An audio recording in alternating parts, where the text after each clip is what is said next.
Oi, gente. O pessoal tá entrando na live. E como vai vocês? Vamos bem. Podemos começar? Claro, podemos sim. Oi, Emily. É, vamos iniciar a live, né? O pessoal tá aí entrando. E vou me apresentar. Meu nome é Gabriele Gomes. Eu sou graduanda em História.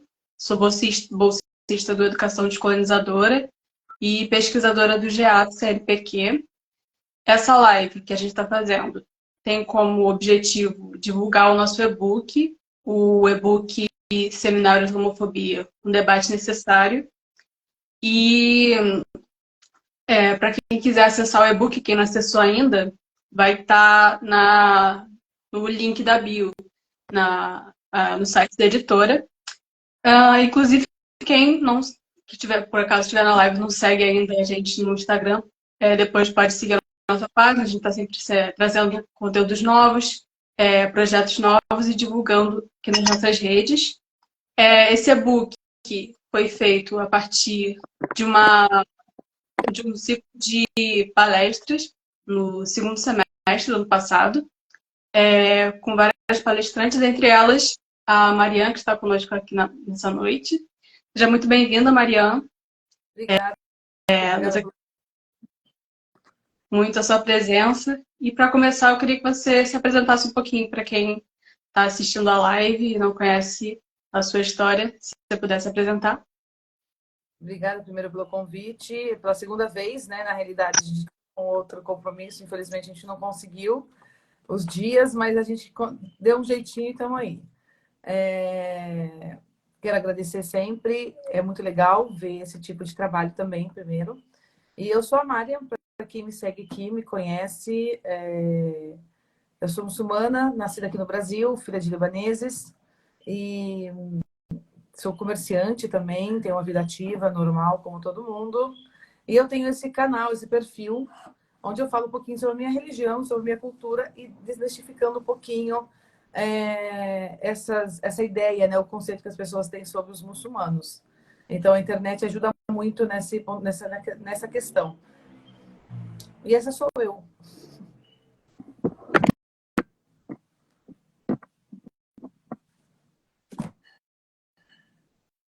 Sem som. Perdão. Voltou. Tudo bem? O pessoal que está entrando na live, se quiser deixar perguntas também nos comentários, ou então no boxezinho de perguntas aí embaixo. Eu queria começar perguntando para você que a gente tem visto, né, esse e-book realmente traz um debate necessário, que é a islamofobia, e infelizmente a gente tem visto que ela ainda é muito presente nas escolas e nas universidades.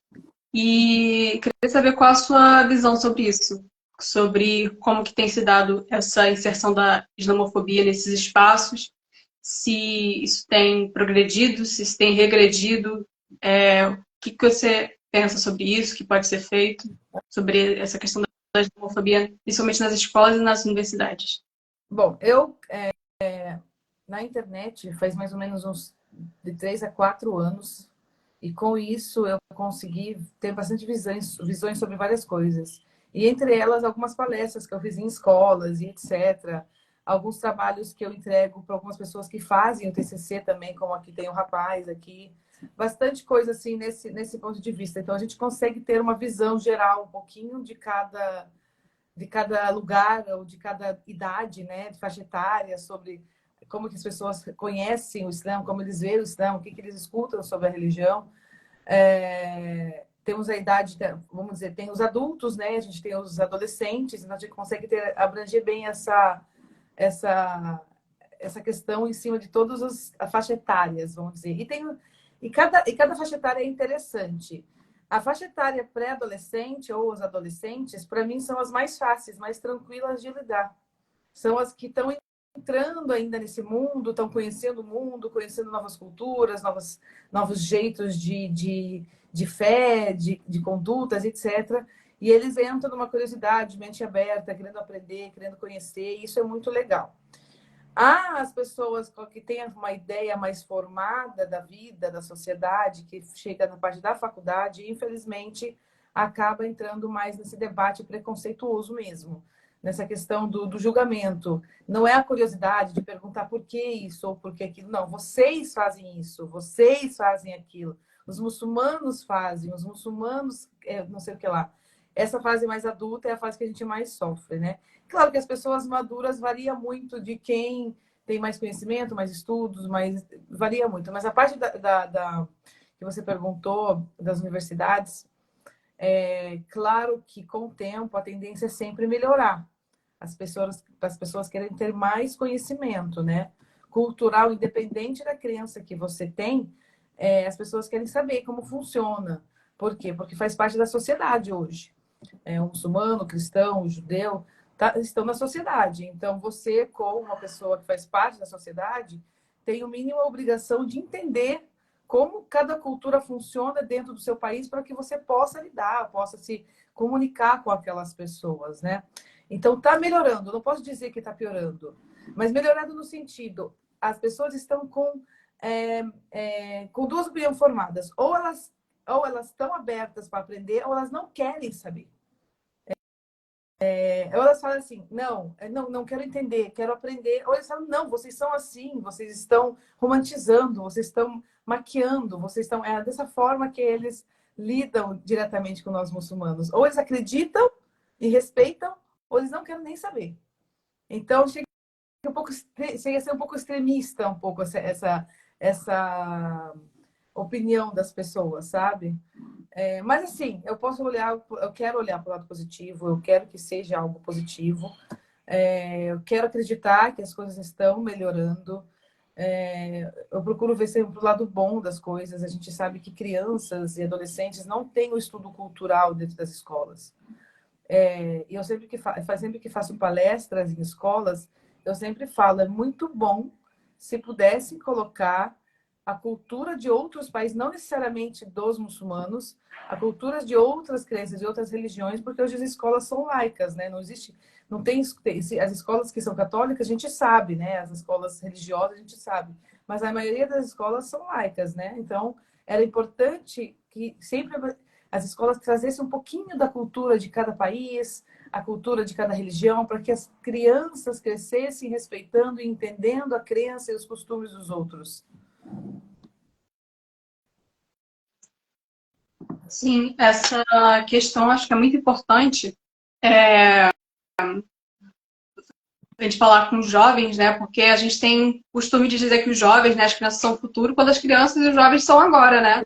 Eles não começam a ter influência na sociedade no futuro. Já começam desde agora, eles são os jovens e as crianças de agora, mas também são os adultos e as pessoas do futuro. Então, acho que a gente trazer palestras tanto aqui, nós temos um público mais universitário, acadêmico, como você falou também que traz palestras para as escolas.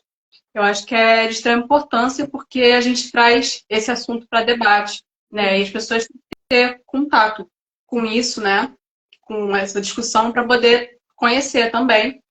E essa questão que você trouxe também, as escolas trazerem dentro dos conteúdos mesmo, os ensinos, a gente até comentou na live que a gente fez essa semana, sobre a questão também da necessidade de trazer isso para as formações de professores das licenciaturas, porque muitas das vezes nós colocamos essa questão que os professores e as escolas não tratam desse assunto, quando as licenciaturas não trazem essa formação para os professores, para que os professores passem para os alunos.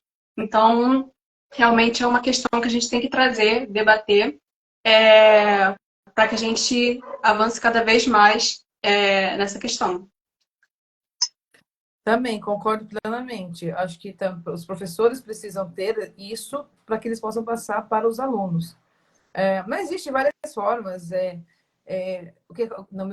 Nas escolas dos meus filhos, por exemplo, a minha filha, por usar o hijab, etc., sempre há uma curiosidade. Então, sempre pedem para que façam uma palestra, para que eles entendam melhor sobre a religião, para que os alunos saibam lidar com ela.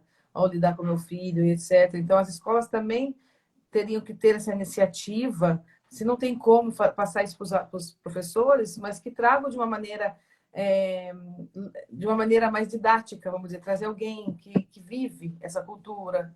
Até os índios mesmo. Você já vê em escolas algum índio vir fazer... Eu acho que quando eu era muito pequenininha, eu lembro de um índio que foi na escola falar sobre a cultura. Nem índios vão nas escolas hoje mais falar sobre a cultura, sobre nada, no próprio país, sabe? Então, não seria diferente sobre outras culturas, outras religiões. Mas espero que um dia, de um futuro próximo, isso aconteça. Porque, infelizmente, o preconceito é grande. Você tem que repetir diariamente as mesmas perguntas, ter que se explicar o tempo todo, isso é diário, isso é cansativo, mas faz parte, não tem o que fazer. Espero que um dia a gente não precise mais disso, que todas as pessoas tenham entendimento e o conhecimento sobre as religiões, as culturas alheias de uma forma mais abrangente, né? Sim, e muitas das vezes, até mesmo quando essa questão é trazida de alguma forma, por exemplo, a Malala é trazida constantemente, mas muitas vezes a Maria Amélia fala sobre isso, né? Ela é desconectada do caráter muçulmano dela. A gente traz a Malala, mas não traz a questão dela ser muçulmana.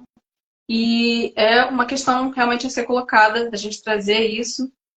Queria que você falasse um pouco também sobre como você acha que isso influencia no mercado de trabalho. A questão, principalmente para as mulheres, né?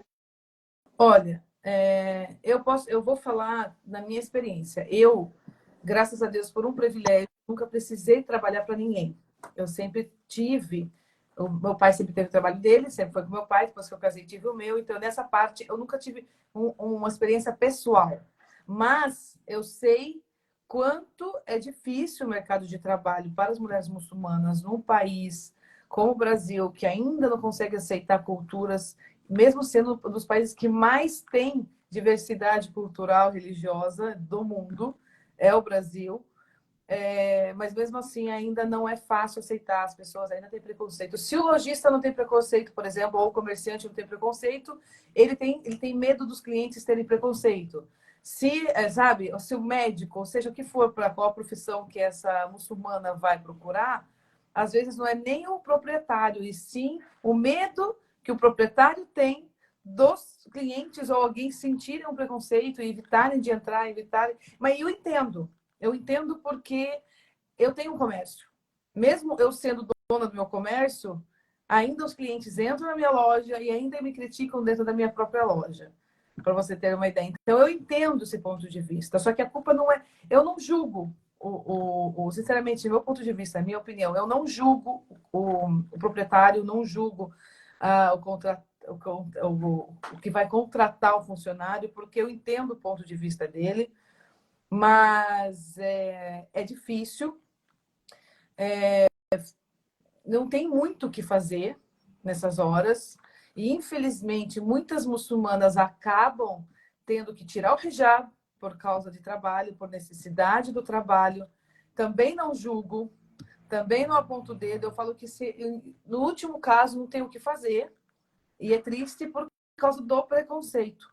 Por isso que eu falo que a partir do momento que começa a melhorar essa visão dentro da sociedade, todo mundo começa a abrir a mente. Olha, todo mundo começa a abrir a mente, vai atingir todas as classes. O dono, o funcionário. E é assim. Que assim, é muito difícil de explicar, porque não tem como você, não tem justificativa, sabe? Não tem como ficar justificando aqui para você. Os dois lados sofrem, o contratado e o contratante. Entendeu? Os dois lados sofrem nessa parte, porque o contratado quer o serviço, o que contrata quer o serviço, e o contratante quer o serviço e o contratado quer trabalhar. Aí entra nessa. Meu Deus, se eu colocar uma muçulmana aqui, será que meus clientes vão se afastar?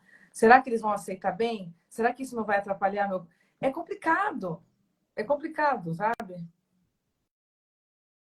Também amo Sim. vocês. Até colocou aí nos comentários que muitos muçulmanos não trabalham, não conseguem oportunidade de trabalho por causa disso.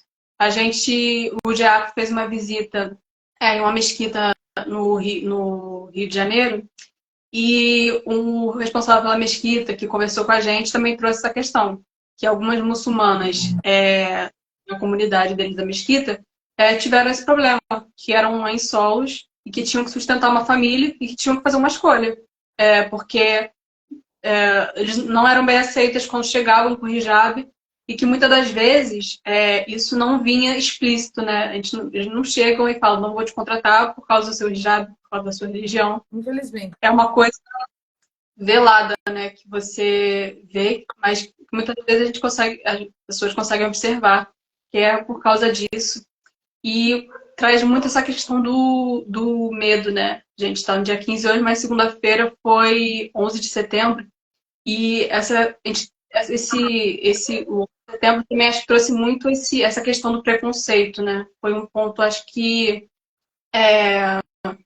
um ponto importante para fortalecer um preconceito que já existia, né? Então, espaços como esse de discussão, eu acho que são importantes para a gente desfazer essas barreiras, né? Exato. Como é que chama? A Damo perguntou assim, mas juridicamente falando, não temos direito em manter o hijab no ambiente de trabalho? Olha, eu não sei juridicamente falando. Não sei se você tem algum conhecimento. Eu não sei. Eu não sei se eu vou olhar para minha lógica assim, de comerciante. Eu acho que dentro do meu comércio, como eu contrato, eu posso colocar uma regra de, por exemplo, eu contrato pessoas assim, assado, não casadas, solteiras, que não tenham filhos, por exemplo.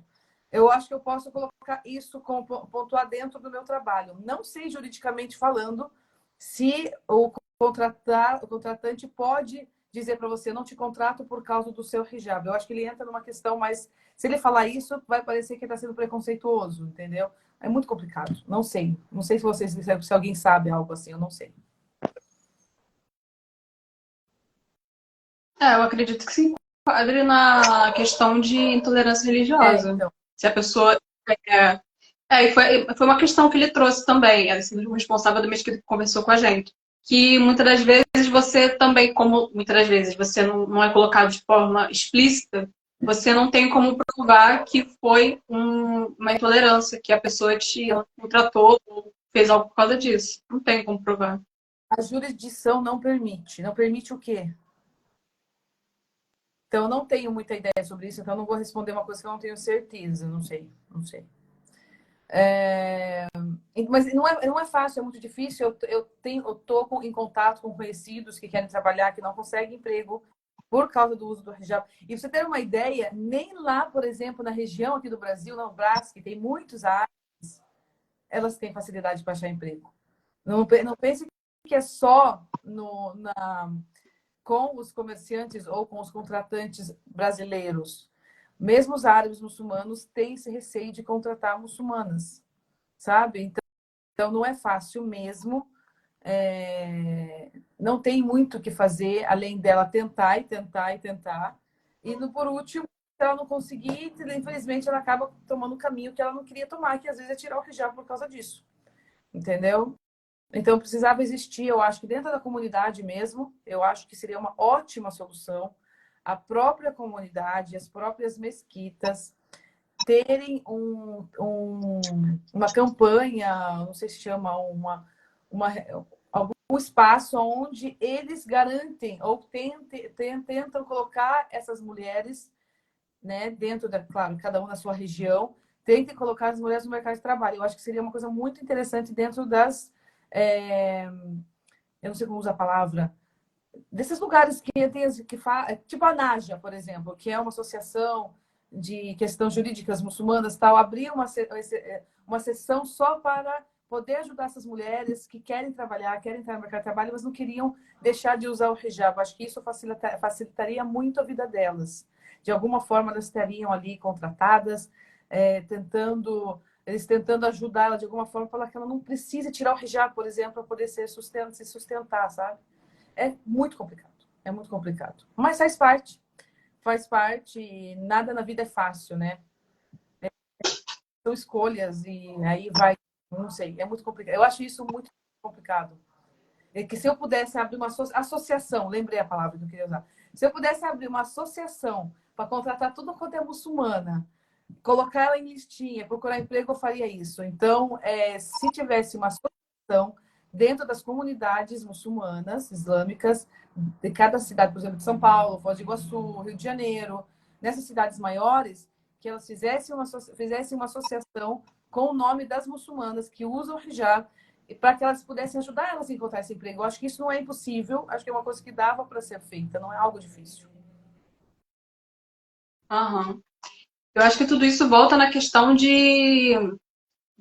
da falta de conhecimento de cultura árabe de modo geral, né? É. Tanto da religião, que muitas pessoas não conhecem, não sabem do que se trata, e é importante a gente conhecer, por mais que nós estejamos em um país de maioria cristã, conhecer as outras religiões que existem, porque eu acho que é importante nós conhecermos para respeitarmos, né? E outros aspectos da cultura árabe também. Eu vi que você colocou um vídeo hoje sobre as tatuagens, né? Escritas em árabe, e que as pessoas não têm conhecimento e fazem lá a tatuagem. E acho que isso reflete bem. É engraçado isso, porque isso há muito tempo atrás, muita gente mandava mensagem para mim. Ah, tá escrito certo? Tá escrito certo? Essa tatuagem tá certa? E começaram a mandar foto de tatuagens já feitas, né? Na pele das pessoas, perguntando se tá certo. Eu acho, não tá certo. Pronto, você vai lá na internet, você nem fala árabe, você nem escreve árabe, você nem lê árabe, nem nada. E ninguém sabe que o árabe começa da direita para a esquerda. As pessoas acham que é da esquerda para a direita igual ao ocidental, né? Então, vão lá, colocam. O Google sempre traduz muito errado, gente. Toma muito cuidado com as traduções do Google. Quando você vai escrever uma frase, alguma palavra naquela frase vai estar errada. É sempre assim. E aí pegam essa letra, esse nome, sei lá, o que elas querem fazer, e vão lá e tatuam, e vão descobrir mais para frente que elas tatuaram qualquer coisa, que não é nem aquilo que elas quiseram dizer. Isso faz parte também. É bonita a letra árabe? É linda, é bonita, toda desenhadinha, tudo parece mas, assim, é engraçado. Eu acho que é uma parte, assim, engraçada do Ocidente, que eles querem e não querem ao mesmo tempo. Ao mesmo tempo que eles querem falar mal, mas eles querem estar dentro dessa mesma cultura. Falam mal dos muçulmanos, mas estão lá passeando em Dubai, por exemplo. Falam mal dos muçulmanos, mas vão lá para o Egito, nas pirâmides também, né? Então, é muito contraditório, tudo muito contraditório. Então, eu acho assim, é legal, é muito legal que o Ocidente, do mesmo jeito que o Oriente, se você ter uma ideia, eu estava no Líbano há uns 3 meses atrás. Eles conhecem mais do Brasil do que o próprio brasileiro, para você ter uma ideia, porque é interessante, eles gostam de ter conhecimento, aprendizado, então eles sabem da cultura alheia, não necessariamente só do país deles. O Brasil, infelizmente, na boa parte dela, vive muito o mundo deles só. E olha lá, nem a própria cultura, às vezes, eles conhecem. Isso é muito ruim. Isso é muito ruim, porque futuramente eles vão ter filhos, os filhos não vão saber também, porque as escolas também não ensinam, os pais não querem ensinar. Então, por isso que sempre o Brasil está atrasado na parte educacional. Você vai num país tão pequenininho do Líbano, cheio de problemas políticos, como vocês sabem, questão de invasões, etc, etc. Hoje, graças a Deus, não está mais assim nessa parte, mas a política e a economia do Líbano está muito ruim. Mas mesmo assim, criança de 4 anos fala inglês, entendeu? Então, isso o Brasil ainda precisa de muito. Eu espero que o futuro do Brasil seja um futuro mais culto, um futuro mais abrangente, aberto. Não ficar fazendo rosinha e florzinha e não sei se vocês estão vendo lá no negócio, no aplicativo vizinho lá, o vírus do vídeo da rosinha, da florzinha, de não sei o que, ficar 4 horas na internet fazendo gestos esquisitos. Espero que os jovens do futuro sejam jovens mais inteligentes, com mais neurônios, porque infelizmente é triste. Sim. Dá uma olhada aqui se alguém deixou alguma pergunta ou alguma colocação. Necessidades da empresa política para a respeito, porém nem todas as empresas aderem. É verdade, infelizmente nem todas as empresas aderem, porque assim, cada empresa tem suas regras, essa é a questão, entendeu? Aí se você coloca uma regra lá, aí você vai quebrar, é muito complicado. É a mesma coisa na sua casa, uma empresa particular, privada, ela tem suas regras. Por isso que complica. Se tivesse uma lei onde falasse assim, não, um funcionário ele é contratado pelo seu currículo, não pela sua aparência, seria muito mais interessante. É proibido que dono de loja, um contratante, não aceite um funcionário se ele tiver todos os quesitos ali que ele está pedindo. Aí a pessoa vem toda de hijab, toda bonita, de hijab, bem vestida, bem comportada, o currículo maravilhoso, que vai entregar tudo que aquela empresa precisa, mas o contratante não contrata porque ela usa lenço. É muito triste ver esse tipo de coisa, entendeu? Mas não existe nenhuma lei, eu acredito, que proíba. Ele pode falar que ele não quer contratar, ele não precisa falar que ele não quer contratar porque usa hijab. Ele pode falar que ele não está precisando do funcionário nesse momento, entendeu? Então, é complicado. É muito complicado. Principalmente no Brasil, que a gente vê que quando existe a legislação, ainda tem a questão dessa legislação ser aplicada, né? Você comentou da questão de indígenas também. No Brasil, a gente tem as leis, né, que garantem no ensino de história, ensino sobre cultura indígena, cultura afrodescendente. Só que nem sempre a gente vê essas leis sendo aplicadas nos currículos das escolas. Quando eu era criança, estudei pequenininha nas escolas brasileiras. E eu lembro que a gente tinha aulas falando sobre os indígenas e hoje eu nunca mais ouvi. Eu não sei se eu estou por fora, mas eu nunca mais ouvi criancinhas usando peninha, entrando nesse clima de tribos indígenas. Eu não vi mais isso. Sinceramente, eu não vi. Eu acho que se perderam. As escolas não fazem mais esse tipo de coisa. Eu sei dos índios porque a escola que ficou na minha época, quando eu estudava aqui, existia essa aulas, o dia do índio, que as criancinhas ficavam assim. Hoje eu não vejo mais isso, sinceramente. Nem dia dos pais querem fazer mais hoje. Nem, sabe, tiraram toda essa não sei, é muito pessoal a minha opinião, assim. Às vezes eu não quero falar para não ficar ninguém pensar algo, mas então, não sei. Ou então, às vezes, é a mesma forma de colocar, né? Às vezes você tem o ensino de culturas indígenas, afrodescendentes ou de outras religiões, mas de forma muito rasa, muito breve. Até mesmo nos livros didáticos, quando a gente analisa, determinadas temáticas vêm só num boxezinho, no cantinho da página. Não ocupa nem meia página, nem um quarto da página. A abordagem muito breve, só para dizer que, de repente, a lei foi cumprida, a aula foi registrada, de forma muito rasa. Não é suficiente para você trazer o conhecimento que é necessário para aquele aluno conviver em sociedade com o diferente. Exatamente. O meu filho teve, esses tempos atrás, ele trouxe uma tarefa sobre Islã dentro da apostila dele e tinha muita coisa errada. Muita coisa errada. Mas nada, isso aqui não tem nada a ver, não, mas não foi bem assim. Ele fala, tá errado? Eu falei, tá errado. Ainda eu falei, você vai falar na escola que tá errado. Você vai chegar com a sua tarefa na escola falando que está errado o que está informando aqui. Então, além de quando querem mostrar, ainda mostra a parte errada. Mas não tem muito o que fazer. Não tem. Uhum. O preconceito em todos os meios existe, não necessariamente só no mundo islâmico, né? Para os muçulmanos, tudo é preconceito. Hoje, na realidade, tudo virou preconceito hoje, né? Mas imagine com uma crença, um costume diferente do que o seu, algo que é diferente do que o seu país traz. É complicado ficar tendo que explicar todo dia se eu tô com calor, se eu não tô com calor, se eu tenho cabelo, se eu não tenho cabelo. Se meu marido me obrigou a usar o lenço, se meu pai me obrigou a usar o lenço, se eu casei porque meu pai me obrigou a casar, se meu casamento foi arranjado. E tudo isso é falta de informação, entendeu? Se meu marido trabalha em tal grupo, não sei o que lá da onde. É tudo muito triste, porque é o que a mídia mostra, é o que a mídia quer mostrar sobre as outras crenças, sobre as outras religiões. Você vai no mundo árabe, você não vê críticas sobre cristão. Você não vê ninguém xingando o cristão. Claro, tem um grupo X, por exemplo, que fazem isso realmente por odiarem outras religiões. Isso existe em todos os países, tanto no mundo árabe como aqui no Brasil, tudo mais. Isso aí a gente não pode tirar eles, dizer que não existe. Existe. Existe o preconceito pesado, o extremismo, existe tudo isso aí. Mas são pessoas, não são a religião. Mas lá você não vai ver pessoas comuns assim, tendo preconceito com outras pessoas comuns. Eu fui para o Líbano, eu fui num bairro cristão, fui tomar café num bairro cristão. E as pessoas vêm te cumprimentar, conversar com você, as pessoas convivem super bem com outras culturas. Diferente daqui que te olha dos pés à cabeça e pergunta se você está sofrendo, se você está com calor, se você é uma mulher sofrida, oprimida, teu marido deixa dirigir, teu marido deixa trabalhar, e você pode isso, você pode aquilo.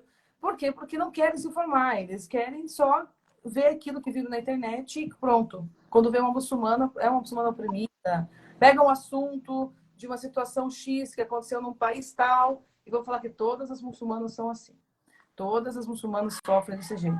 Todos os homens são terroristas. Todos os homens são homem-bombas, porque todos eles que estão falando, todos são pessoas que são muçulmanas, mas não necessariamente a religião, e sim a caráter, ou a política, ou algo assim que leva esses caras a fazer esse tipo de coisa. Mas não a religião. Só que vai lá, todo dia tem que explicar a mesma coisa. Essa questão que você falou das perguntas, eu vi até que alguém perguntou como você se sente, né, com as pessoas olhando na rua, se você recebe muito esses questionamentos. E eu queria saber como você recebe hoje as perguntas, os olhares, se ao decorrer dos anos você encara de forma diferente hoje. Muda muito. Do dia que eu usei já com 27 anos. Então, eu usei adulta, já tinha já 2 filhos, não sei com essa idade, com 27 anos eu usei. Eu usei no inverno, pra você ter uma ideia, eu falei, vou usar no inverno, porque aí eu vou me acostumando com o uso do hijab e as pessoas não vão estranhando tanto no início, né? Mas eu reagia de uma forma mais chata, eu era mais chata no início, eu não levava desaforo para casa. No início eu falava assim, e aí chegou um momento que eu comecei a ser mais didática, comecei a responder mais, explicar mais. Falei, não, eu preciso explicar. Se eu quero que isso mude, então eu preciso ter paciência, eu preciso explicar. Aí comecei a explicar, aí comecei a falar como é que funciona, aí as pessoas entravam em outras perguntas, se respondia uma, tinha que responder outra. Aí, mas assim, vai depender muito de cada pessoa que me pergunta. Se eu percebo que aquela pessoa está com uma pergunta por curiosidade, eu tenho todo o prazer de responder até amanhã para aquela pessoa. Mas se eu percebo preconceito e ataque, eu vou responder com ataque também. Entendeu? E tem pessoas que eu ignoro. Tem pessoas que falam, não, esse não vale a pena, eu não vou nem discutir, deixa pensar o que quiser, porque se já está com a opinião formada e só está querendo me encher o saco. Então vai depender muito de quem que está te fazendo a pergunta, em que momento que a pessoa está te fazendo pergunta. Então, assim, aí vai depender, eu moldo muito o que eu vou responder dependendo da pessoa. Antes não, antes ou era muito estressada ou eu era muito professora. Não, hoje vai depender muito quem que está me perguntando. Então, hoje eu consigo, acho que a idade de ganhar maturidade e consegue selecionar melhor, entendeu? Então, para mim é tranquilo. Não tenho problema com perguntas. Tipo, eu não sou do tipo de pessoa que me ofendo com perguntas. Pode ser qualquer pergunta, tanto que ela esteja dentro do respeito, não seja uma forma preconceituosa. Então, qualquer pergunta eu aceito. Não tenho problema de, não, tem perguntas que eu não quero que faça para mim. Cuidado com esse tipo de. Não, eu respondo qualquer uma. Se eu não souber, também eu vou falar não sei. Não tenho problema em falar que eu não sei de algo também, não.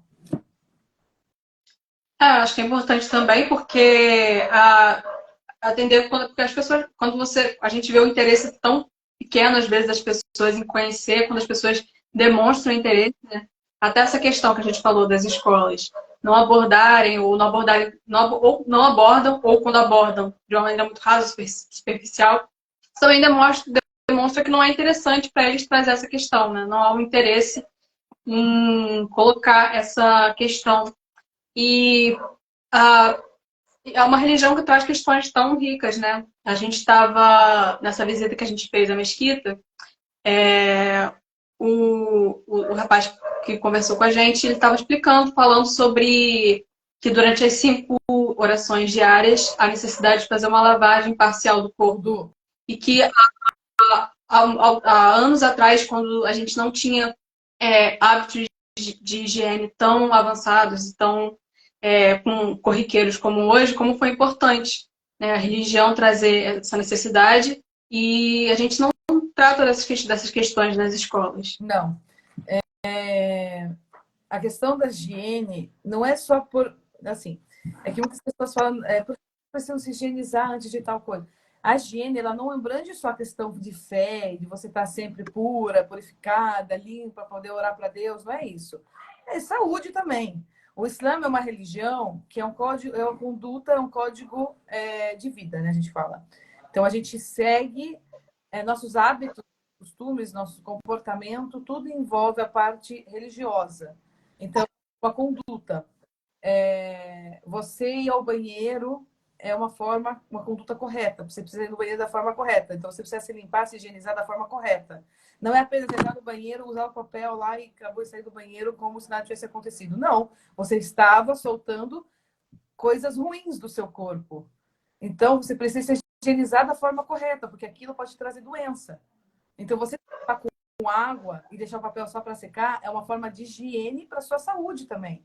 Não apenas porque você precisa fazer uma oração depois. Isso tem a ver com a sua saúde. Você se higienizar tem a ver com a saúde. A higiene masculina é extremamente importante, por exemplo. Extremamente importante. Né? O órgão genital masculino tem que estar higienizado. Não é só entrar no banheiro e sair ali, o homem é tudo muito fácil, né? Não. No islamismo existe um ritual de higiene para o homem. Para ele não ter problemas de doença, de infecções na região íntima dele.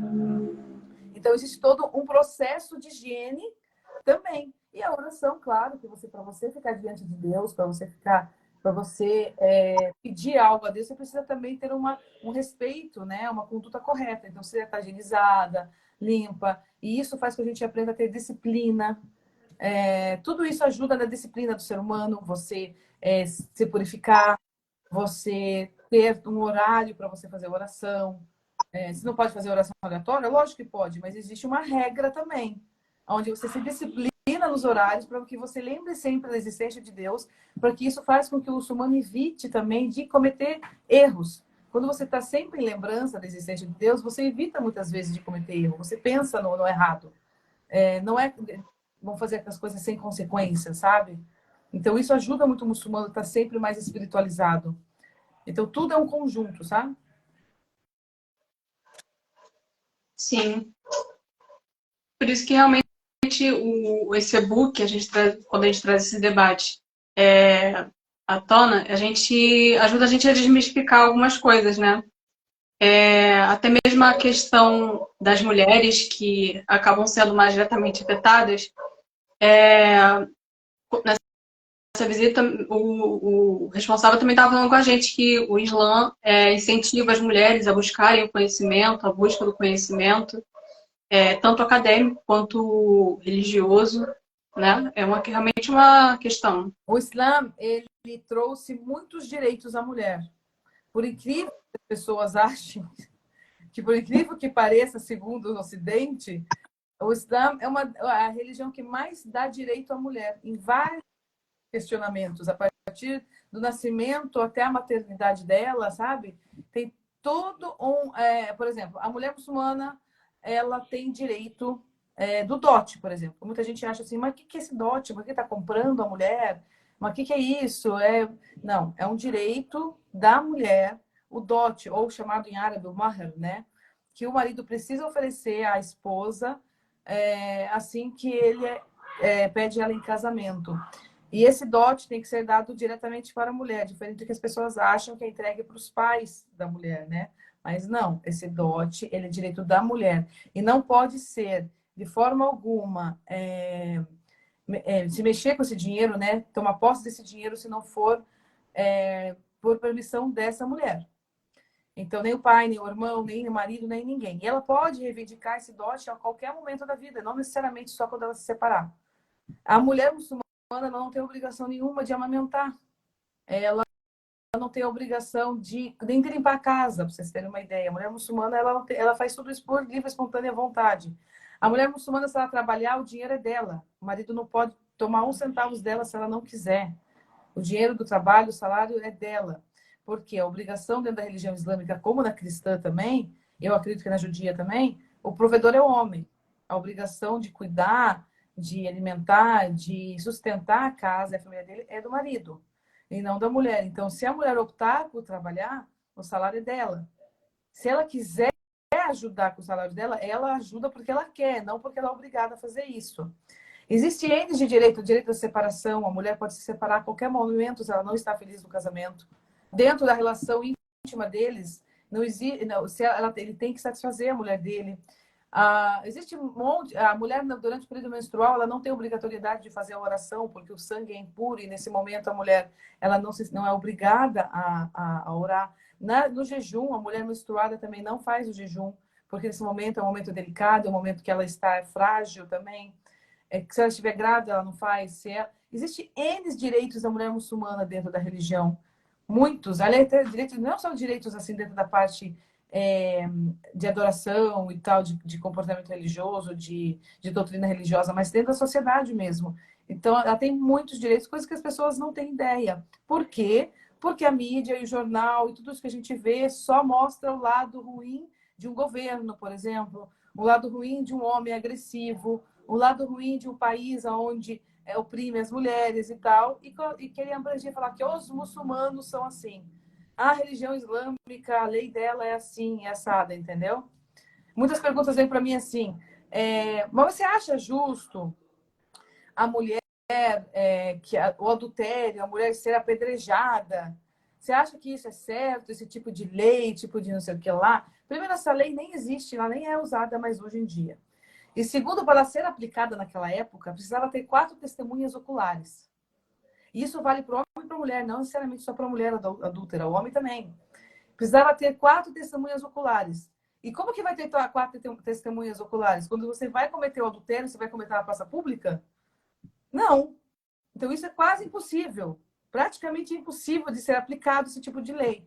E hoje em dia a gente não precisa mais disso. Hoje em dia existem outras formas de você ter justiça, vamos dizer assim. Hoje as pessoas se separam, largam. Existem milhares de formas. E ainda eles perguntam para mim se é verdade que a mulher que é adúltera. Não, é o homem e a mulher. A lei, quando ela existiu para o homem e para a mulher. Tudo que é proibido para o homem é proibido para a mulher. Tudo que é permitido para o homem, menos casar com 4. Só o homem. A mulher não pode. Mas tudo isso, o que é para o homem é para a mulher dentro da religião. Não existe diferença na questão de pecado para a mulher e pecado para o homem. Não tem essa. O pecado é para os dois. Entende? Só a parte do casar com 4, porque o homem é o provedor, existe todo um aspecto que a gente está de uma outra live, se vocês quiserem. Porque é muito tempo. Certeza. Essa questão também da mulher, dos direitos das mulheres, eu acho que também vem muito quando a gente fala do hijab, né? Que as pessoas colocam muito a questão do hijab como se a mulher fosse obrigada a usar o hijab, mas me corrija se eu estiver errada, é uma escolha religiosa da mulher, certo? O hijab, ele tem... Existe, Deus nos deu o livre-arbítrio. Isso aí é fato. Sobre qualquer assunto, não necessariamente o hijab. Só que não significa, quando a gente fala de livre-arbítrio, que a gente está cometendo algo, fazendo algo certo, porque a gente está usando o livre-arbítrio. Não.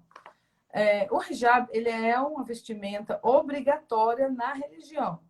Então, dentro da religião islâmica, a mulher muçulmana casar com 4. Dentro da religião islâmica, a mulher é obrigada a usar para a religião, entendeu? E não para o homem, nem para o pai, nem para ninguém. Para a religião. Mas, claro, ela tem que saber que é o que ela está fazendo, ela tem que entender que ela é uma mulher muçulmana e dentro da doutrina religiosa dela, o hijab faz parte das práticas, né? As que não usam do livre-arbítrio delas, mas não significa que elas estão certas. Elas apenas estão usando o direito do livre-arbítrio que Deus nos deu. Agora, como será? O que acontece? Se eu não usar hijab, eu vou para o inferno. Só Deus sabe o que vai acontecer com a gente quando a gente morrer. A gente faz nossa parte aqui na Terra, tem uma conduta correta, tem que ser uma pessoa boa, e dentro do Islã não vale só boca a boca, tem que ser algo do coração, não vale você fazer nada apenas por obrigação de fazer, e sim porque você sabe o que você está fazendo, você sabe que aquilo que você está seguindo dentro da sua religião é aquilo que realmente Deus enviou para nossos benefícios. Tudo que a gente faz dentro da religião islâmica é para o benefício do muçulmano e não para o malefício. Então, é tudo para facilitar e não para dificultar. E quem pratica, quem vive esse mundo, consegue entender o que eu estou falando. E realmente, tudo é mais facilitado para a gente quando a gente segue as formas que Deus deixou, conduta que Deus deixou para a gente seguir, sabe?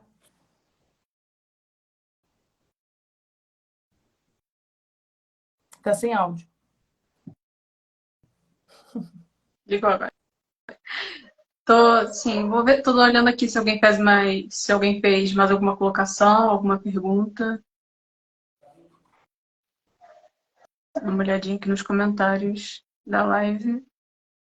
Não, mas se alguém quiser perguntar, pode perguntar, gente. Uhum. Mas acho que a maioria maioria das questões que eu vi aqui, a gente já comentou aqui, você respondeu, né? Eu acho que sim. Você quer fazer mais alguma colocação? Falar mais alguma coisa aqui, Não, pessoal? eu sou assim, para quem está acompanhando, né, mas passa para frente para os seus amigos, para as suas amigas, para os seus parentes, é sempre a mensagem de que aprender conhecimento nunca é demais, independente se aquilo vai fazer parte da sua vida ou não. Não importa se você é cristão, você não pode falar sobre o islamismo. Se eu sou muçulmana, eu não posso aprender sobre o cristianismo. Por exemplo, nós muçulmanos, a gente precisa entender sobre o cristianismo, por exemplo, para que a gente entenda o que os cristãos pensam, para ver se isso convém com o que a gente acredita ou não. Por exemplo, para os muçulmanos, Jesus Cristo é profeta. Para os cristãos, Jesus Cristo é filho de Deus, ou em algumas vertentes cristãs, ele é Deus. Então, vai muito nessa visão para a gente entender como funciona. Nós não acreditamos em Jesus Cristo como Deus, nem como filho de Deus, porque para nós Deus não gerou e não foi gerado. Nós acreditamos em Jesus Cristo como mensageiro de Deus, como acreditamos em Muhammad como mensageiro de Deus. Entende? Então, por isso que para a gente é importante a gente entender a forma que as outras pessoas vê suas crenças, para a gente poder não comparar, mas saber ter um bom diálogo. Às vezes, se o cristão tem uma dúvida sobre os muçulmanos, você saber explicar para ele dentro da própria crença dele, né? Que às vezes para você provar algo, você precisa trazer dentro da própria fonte, né? Para você provar para o cristão sobre alguma coisa, você tem que trazer da fonte dele mesmo. É muito difícil você provar teoricamente dentro da sua cabeça aquilo que você acredita para uma pessoa que acredita em outra coisa. Um cristão não vai conseguir me convencer que Jesus é Deus e nem que Jesus é filho de Deus se ele não trouxer para mim provas concretas disso, dentro da minha crença e da dele. Então, onde dentro da minha crença, por exemplo, então isso que eu estou falando é um exemplo para que as pessoas, quando forem debater sobre a crença do outro, tenham um pouquinho de conhecimento sobre ela. Então, eu não vou debater com um cristão que vai falar para mim, não, Jesus é filho de Deus. Eu vou falar para ele, então prova para mim que Jesus é filho de Deus. Apesar que é bem clichê esse negócio de prova, né? Mas prova para mim que é filho de Deus. Aonde, para mim, dentro da minha crença, ele é filho de Deus? Ele não vai encontrar. Entende? Ele não vai encontrar. Então não tem como a pessoa debater algo que ela não acredita que a pessoa. Sem você ter pelo menos conhecimento do que aquela pessoa acredita. Então, aprendam a dialogar com conhecimento. Se não conhece, pergunta e acabou. Só pergunta. Sem debater. Sem querer debater algo que você não conhece. Se eu não sei algo de você, eu vou te perguntar. Você vai me responder e tá tudo bem. Se eu ficar na dúvida, eu vou te perguntar de novo para eu entender melhor. Se você não conseguir trazer para mim o que eu entendo, eu vou procurar em outra pessoa que consiga trazer para mim e que me convença sobre aquilo que você está falando. Então, você tem que ter conhecimento. Sem conhecimento, não adianta debater que você nunca vai chegar a lugar nenhum. Vai se parecer um idiota querendo... Desculpa a palavra, né? Porque eu sou assim mesmo, né? Vai parecer um tonto querendo convencer algo a pessoa que você nem sabe que a pessoa acredita direito. Só vocês que são alunos de faculdade, não sei se você está na faculdade ainda, né? Você está ainda, né? Sim. Então é bom, assim, tipo, o que você tem uma crença? Sim, sou cristã. Você é cristã. Tá, agora você já tem um pouco de conhecimento sobre o islamismo, certo? Porque você está estudando sobre o islamismo. Isso te fez mudar de opinião sobre o cristianismo? Não. Pronto, é um conhecimento, você está entendendo? Você é convicta do que você acredita. Eu posso ficar até amanhã aqui, pode ser que eu te convença algum dia, mas por enquanto você é convicta do que você acredita.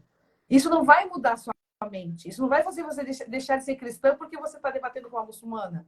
Mas o legal é que hoje você tem conhecimento sobre o islamismo, então se você sentar numa roda de conversa com muçulmanos, você vai conseguir debater aquele muçulmano. Vai conseguir conversar. Eu conheço a religião, eu estudo sobre ela. Então, olha, eu estudei que é assim, assim, assim. Aí o muçulmano não vai dizer para você que não é verdade, porque você estudou sobre ela, você não pegou de terceiros e começou a falar aquilo que você não sabe. É o mesmo eu pegar e falar com um cristão, eu sou convicta da minha religião. Eu tenho certeza absoluta do que eu acredito. Então, se eu conversar, se eu sentar com o Papa agora aqui na minha frente, ou com um pastor, o mais renomado pastor, ele não vai me convencer sobre o que ele acredita, mas eu vou adquirir conhecimento dele. Entendeu? Essa é a diferença. Só que as pessoas acham que debater é brigar. Entendeu? É falar que o meu é melhor que o seu. E não é bem assim. Falar que eu tô certa e você tá errada. Eu acho que esse tipo de debate que é debater. Não, eu tô certa e você tá errado. Não, não é bem assim que funciona. Então, o recado que eu deixo é: adquira um conhecimento que não custa nada, as pessoas terem conhecimento, entendimento sobre as coisas, para que as pessoas possam viver em harmonia na sociedade. Sim, exatamente.